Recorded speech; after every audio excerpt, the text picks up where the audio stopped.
In this video, what we're going to do is I'm going to show you very quickly how you can preview your page. As you can see, as you're looking at it right now, you're looking at, and let me just put this thing, view, I'm going to bring it to that display performance, I'll make it high quality.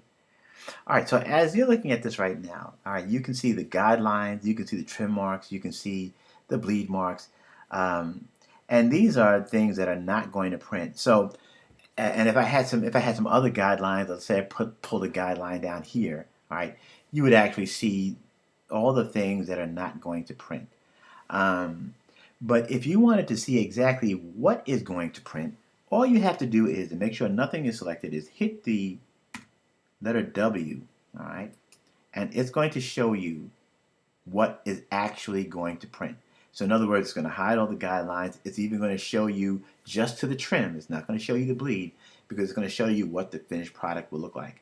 So just by hitting, just coming in and out of the letter W, all right, will basically show you, what is actually.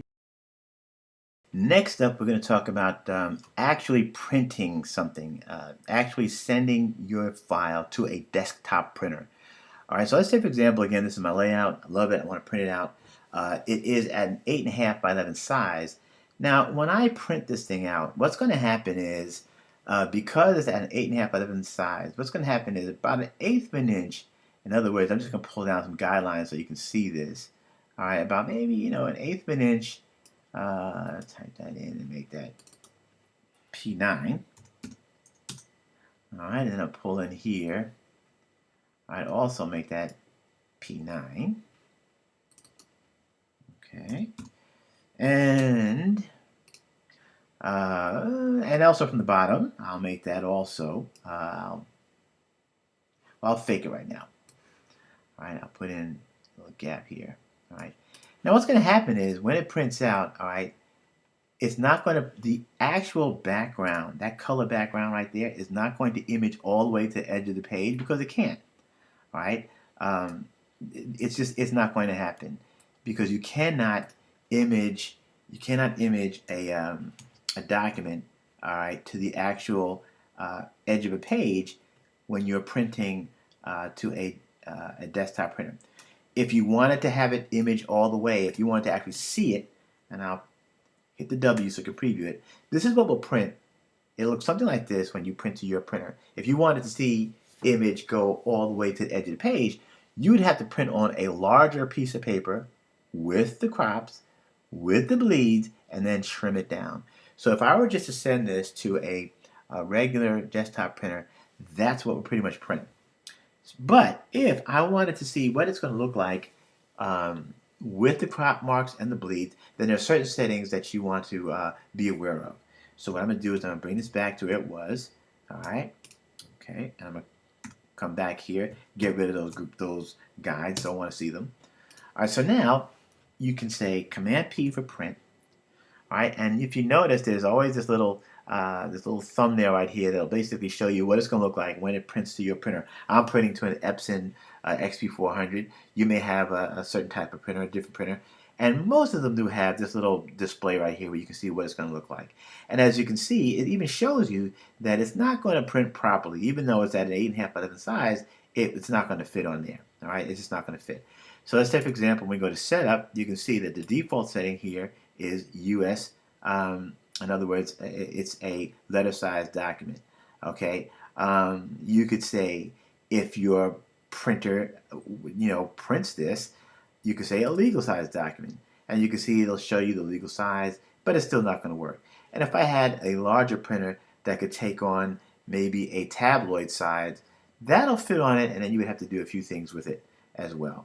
But for the most part, that's not going to work. None of these options are going to work. So let's bring it back to US letter. All right. So now what you want to do is, and if we say marks and bleeds, all right, we come over here, marks and bleeds, and we say crop marks, and as you can see, it's throwing everything off. So at this point, if you want to see what it's going to look like with the crops and bleeds, all right, then you want to go to your setup, all right, and you can say scale to fit. Now at that point, it'll tell you how far down it's going to go. In this case, it's going to go down 90.36% in order for it to fit comfortably in the page so you can see the crop marks and the bleeds.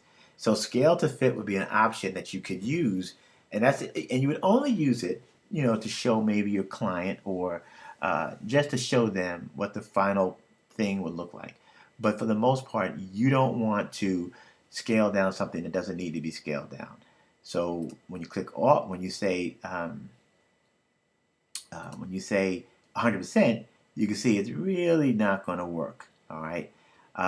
You can take off the crop marks, you can take off the bleed, and as you can see now it looks like it's pretty clean, but you're going to get a gap all the way around there.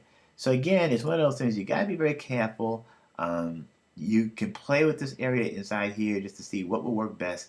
But your two options for the most part would be either actual size, all right, which will give it to you at an actual size, but it will not bleed off the trim, or you could do scale to fit, or you could put in any amount, any percentage that you want.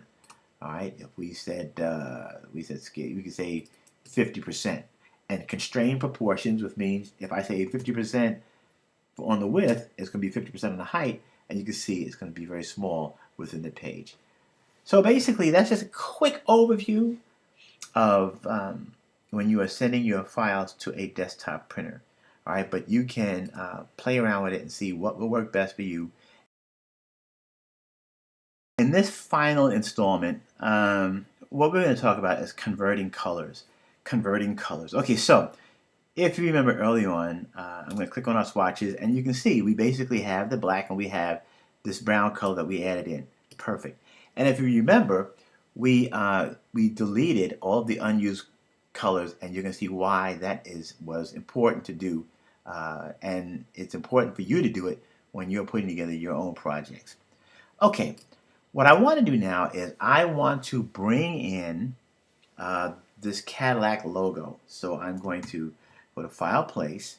I'm going to navigate my way to an EPS file, open that up, and then I'm going to put that in my document.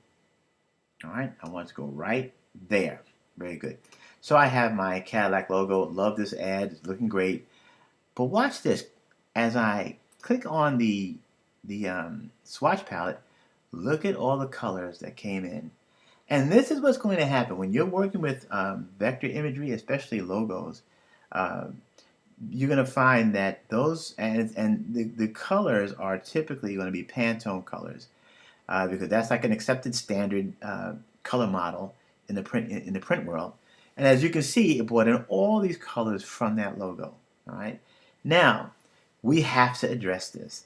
All right. And the reason why I said is because if we were, let's say, if Cadillac was our client and we had to send this ad out, instead of just having a 4-color job, if we did not address this issue right here, you'd have your standard 4-color separation plus 1, 2, 3, 4, 5, 6, 7, 8, 9. So you would have a 9 plus 4, you would have a 13-color job.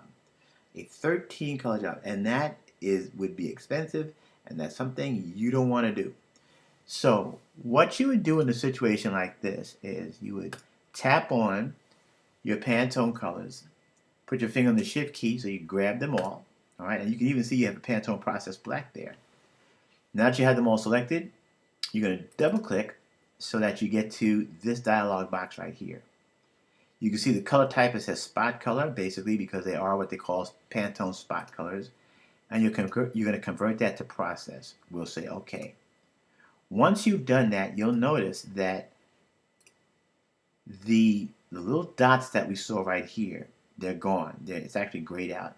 And what that means now is that, yes, there still is a special designation, but they're all going to convert to CMYK, which basically means that when it prints, it's only going to generate 4 colors.